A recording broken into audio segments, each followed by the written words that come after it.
Respiratoire, on vient de faire. C'est un petit peu la première qui reprend en fait la démarche depuis le début. Nous, c'est ça qui nous embête un petit peu, mais la perte de temps n'est pas négligeable. Donc là, on a dit qu'il respirait plus, je crois. Hein. Ouais. Donc, ça va alors.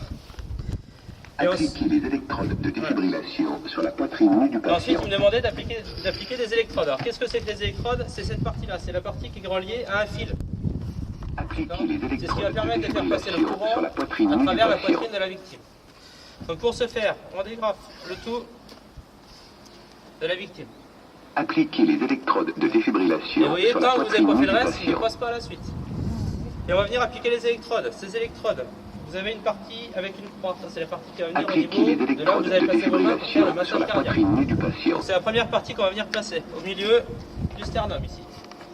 Ensuite, je prends une électrode, alors elles sont en Appliquer les mauvais état. électrodes de défibrillation Chef de sur la formation. poitrine nue du patient. Et on vient coller la première électrode. De toute façon, elle est attachée à la languette, donc vous ne pouvez pas détacher, elle est directement à la bonne place. Il y a même pas Appliquer les réfléchi. électrodes de défibrillation Et sur la poitrine nue du patient. Je viens coller la deuxième. Alors en réalité, ça colle vraiment. On évite de mettre les doigts dessus, parce que sinon vous allez vraiment coller. Appliquer les électrodes de défibrillation. Ne pas Une fois que toucher c'est la fait, victime. lui il va le savoir. Analyse en cours. Et vous dire ne pas toucher la victime. On s'écarte, on fait écarter toutes les personnes qui éventuellement seraient autour. Ne pas toucher la Et victime. il analyse ce qui se passe à l'intérieur de la Analyse en victime. cours. Choc conseillé. Ne pas toucher la victime. Alors, il me dit que choc conseillé, ça veut dire qu'il qu'il va délivrer un choc électrique. Là, il est prêt, donc plus personne ne touche la victime, sinon vous risquez de prendre vous-même le choc. Ne Alors, pas ça ne fera toucher pas la mal. victime. Par contre, Appuyez elle sur n'aura le plus son bouton de choc. choc Et clignotant. vous appuyez sur le bouton, il y a qui clignote ici. Choc délivré. Le choc est Commencez délivré. la réanimation. Et une fois que c'est parti, on va commencer à faire un massage cardiaque en suivant la cadence. Alors pour ce faire, vous venez placer le talon d'une main ici, sur la croix, l'autre main par-dessus, on vient bien à la verticale et on masse. Et on enfonce environ de 5 à 6 cm. Et on a juste à suivre le bip.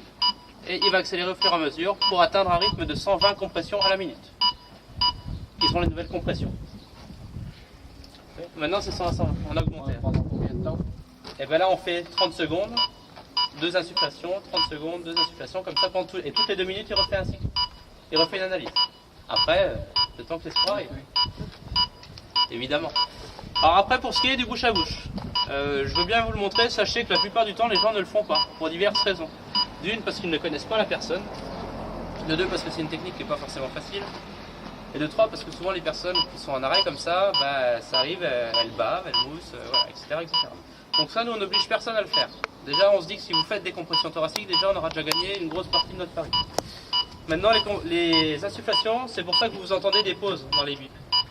Ça nous permet de faire 2 insufflations, de souffler 2 fois. Là vous entendez il y a une pause. Ça permet de souffler 2 fois tranquillement. Donc voilà, je vais vous le reprendre et je vais vous faire les 2 insufflations, juste pour vous faire voir.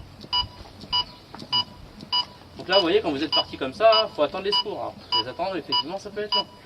Ça paraît pas mais ça passe pas si vite que ça en fait. Non, mais ce que je veux dire, c'est la cadence, tenir 120.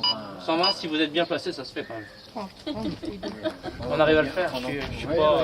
Pendant combien de temps? Ah, si, ça se tient. Ah, si. C'est très long. Surtout que ce homme. Ah bah oui, mais bon. C'est vrai que déjà si on a une bonne position, en fait on travaille quasiment pas, enfin quasiment pas. Après le tout c'est d'avoir déjà une bonne position à la base. Là en fait c'est pas mes bras qui travaillent, Il faut pas qu'il oublie de respirer. c'est sûr. Vous lui mettez rien sur... Arrêtez la réanimation. Et toutes les 2 minutes il va nous faire arrêter. Analyse en cours. Vous lui mettez rien sous la nuque pour Ça qu'il sert à soit rien. bien... Une fois qu'elle va Ne être en pas position toucher neutre, la elle va y rester. victime. Analyse A savoir en qu'on peut cours. mettre éventuellement le boîtier de ce défibrillateur. C'est un modèle un peu particulier, parce que c'est un modèle allemand. Où le boîtier peut servir à ça. Le problème c'est qu'on s'est rendu compte à l'usage de ce boîtier, quand on le mettait, bah en fait ça glissait. Donc au final la tête elle revient plus à l'avant qu'elle revient en arrière. Donc, Choc délivré. Commencez la réanimation. et ainsi de suite. Et après on reprend. Tant qu'il ne nous dit pas d'arrêter, on reprend. Et de toute façon il nous dira